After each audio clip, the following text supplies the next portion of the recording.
Nobody in my family came to my wedding. They chose my sister's engagement party instead. Not even my parents or my best friend showed up. Then my mom texted, "We need to talk now." By the end of the night, I had 36 missed calls. "Hello everyone, my name is Emma, I'm 30 years old, and when I looked around the ceremony venue on my wedding day, there were 4 empty chairs in the front row that hurt more than I can ever describe. One was reserved for my mother, one for my father, one for my younger sister, and one for the woman I'd called my best friend for nearly 15 years. None of them came. Instead, they all went to my sister's engagement party. If you'd asked me a year earlier whether I thought my family would ever do something like that, I probably would have defended them. I'd have said there had to be a misunderstanding. That my parents weren't perfect, but they loved both daughters equally. I believed that lie for most of my life. Not because it was true. Because accepting the truth hurt too much. My younger sister, Sophia, had always been the center of everything. She wasn't cruel. At least, not in obvious ways. She simply grew up expecting every celebration to become hers somehow.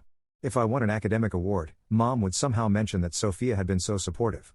If I got promoted at work, Dad would immediately ask whether Sophia had considered applying for a better job too. Nothing ever stayed about me for very long. Eventually, I stopped expecting it too. I became a physical therapist after college, working in a rehabilitation hospital just outside Chicago.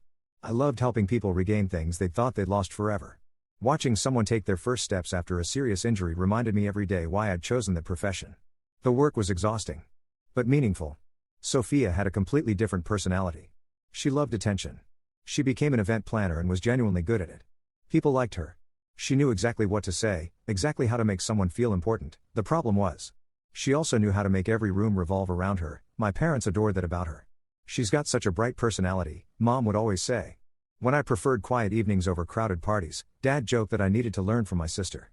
For years, I smiled through comments like that. Then I met Daniel.